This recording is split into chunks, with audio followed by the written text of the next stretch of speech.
Hello friends, welcome back to my channel LM Cooking. நம்ம இன்னைக்கு ஒரு லஞ்ச் பாக்ஸ் ரெசிபி புதினா சாதம் எப்படி பண்றதுன்னு பார்க்க போறோம். வீடியோக்குள்ள போறதுக்கு முன்னாடி நம்மளோட சேனலை புதுசா பார்க்குற நண்பர்களா இருந்தா சேனலை மறக்காம Subscribe பண்ணிக்கோங்க. கூடவே பக்கத்துல இருக்கிற பெல் பட்டனையும் கிளிக் பண்ணிக்கோங்க.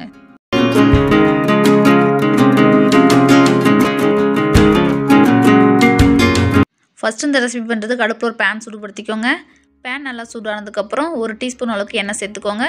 எண்ணெய் நல்லா சூடானதுக்கு அப்புறம் 3 துண்டு பட்டை சேர்த்துக்கோங்க, 2 லவங்கம் சேர்த்துக்கோங்க, 2 ஏலக்காய் சேர்த்துக்கோங்க, அடுத்து 10 சின்ன வெங்காயம் சேர்த்துக்கோங்க, அடுத்து 3 பச்சை மிளகாய் சேர்த்துக்கோங்க, அடுத்து 3 பல்லு பூண்டு சேர்த்துக்கோங்க, அடுத்து 3 துண்டு இஞ்சி சேர்த்துக்கோங்க. இப்போ இது எல்லாமே ஃபுல்லா வதங்குற முடிக்கு நம்ம நல்லா வதக்கி விட்டுக்கலாம். இப்போ வெங்காயம் பச்சை மிளகாய் எல்லாமே ஓரளவுக்கு வதங்கிடுச்சு. அடுத்து இது கூட அரை கட்டு அளவுக்கு புதினா சேர்த்துக்கோங்க. புதினாவை நல்லா வாஷ் பண்ணிட்டு அதுக்கு அப்புறமா சேர்த்துக்கோங்க. சேர்த்துட்டு இந்த சமயத்தில் அடுப்பை நார்மல் ஃப்ளேமில் வச்சுட்டு நம்ம நல்லா வதக்கி விட்டுக்கலாம். புதினா சீக்கிரத்திலே வதங்கிடும். பாருங்கள், ஓரளவுக்கு நல்லா வதங்கிடுச்சு. இது அப்படியே அடுப்பு ஆஃப் பண்ணிவிட்டு இதை ஆற வச்சிடலாம். ஆறினதுக்கப்புறம் ஒரு மிக்ஸி ஜாருக்கு மாற்றிட்டு தண்ணி சேர்த்து நல்லா ஒரு ஃபைன் பேஸ்ட்டாக அரைச்சி எடுத்துக்கோங்க.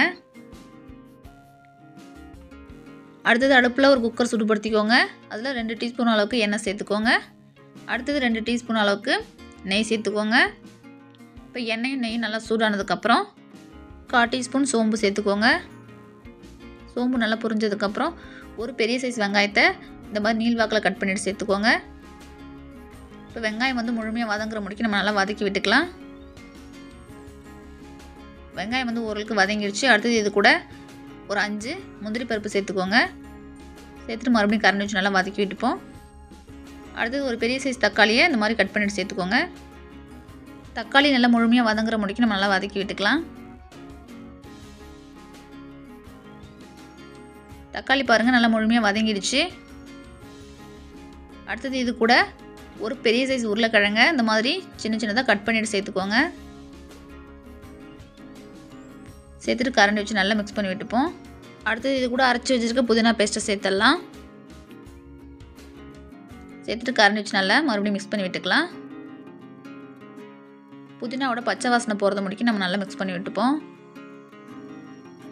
அடுத்தது இது கூட அரிசி சேர்த்துடலாம். நான் வந்து அரிசியை அரை மணி நேரத்துக்கு முன்னாடி நல்லா வாஷ் பண்ணிவிட்டு ஊற வச்சுருந்தேன். தண்ணியை ஃபுல்லாக வடிச்சிட்டு சேர்த்துப்போம். நீங்கள் இந்த சாதத்தை பாஸ்மதி ரைஸில் கூட பண்ணலாம். பாஸ்மதி ரைஸில் பண்ணாலும் சாதம் நல்லாயிருக்கும்.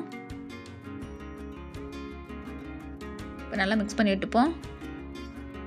அடுத்தது இது கூட சாதத்துக்கு தேவையான அளவுக்கு தண்ணி சேர்த்துக்கலாம்.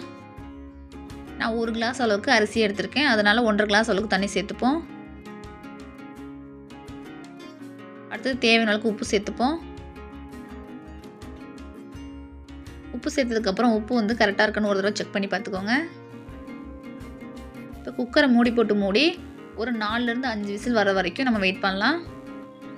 இந்த சமயத்தில் அடுப்பை ஹை ஃப்ளேமில் வச்சு விட்டுருங்க. இப்போ 5 விசில் வந்துருச்சு. அடுப்பு ஆஃப் பண்ணிடலாம். ப்ரெஷர் வந்து ஃபுல்லாக தானாக ரிலீஸ் ஆகிற வரைக்கும் வெயிட் பண்ணுவோம்.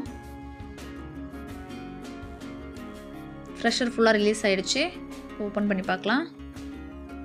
நல்லா கமன்னு புதினா சாதம் நமக்கு ரெடி ஆகிடுச்சு. இந்த சாதத்துக்கு உருளைக்கிழங்கு பொரியல் வச்சு சாப்பிடும்போது டேஸ்ட் பார்த்தீங்கன்னா சூப்பராக இருக்கும். குழந்தைங்களுக்கு லஞ்ச் பாக்ஸில் கொடுத்து விட்டிங்கன்னா ஒரு சாதம் கூட மிச்சம் வைக்காமல் நல்லா திருப்தியாக சாப்பிட்டு வருவாங்க.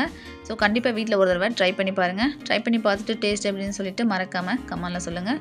அவ்வளோதான், சூப்பரான புதினா சாதம் நமக்கு ரெடி ஆகிடுச்சு. இந்த ரெசிபிஸ் வீடியோ உங்களுக்கு பிடிச்சிருந்துச்சுன்னா மறக்காமல் ஒரு லைக் கொடுங்க. உங்கள் ஃப்ரெண்ட்ஸ் அண்ட் ஃபேமிலிக்கும் நிறைய ஷேர் பண்ணுங்கள். இதுக்கு முன்னாடி போட்டோ வீடியோஸ் எல்லாமே கீழே ப்ளேலிஸ்ட்டில் இருக்குது. வேணும்னா மறக்காமல் செக் பண்ணி பாருங்கள். மீண்டும் அடுத்து ஒரு இன்ட்ரெஸ்டிங்கான ரெசிபியில் சந்திக்கலாம்.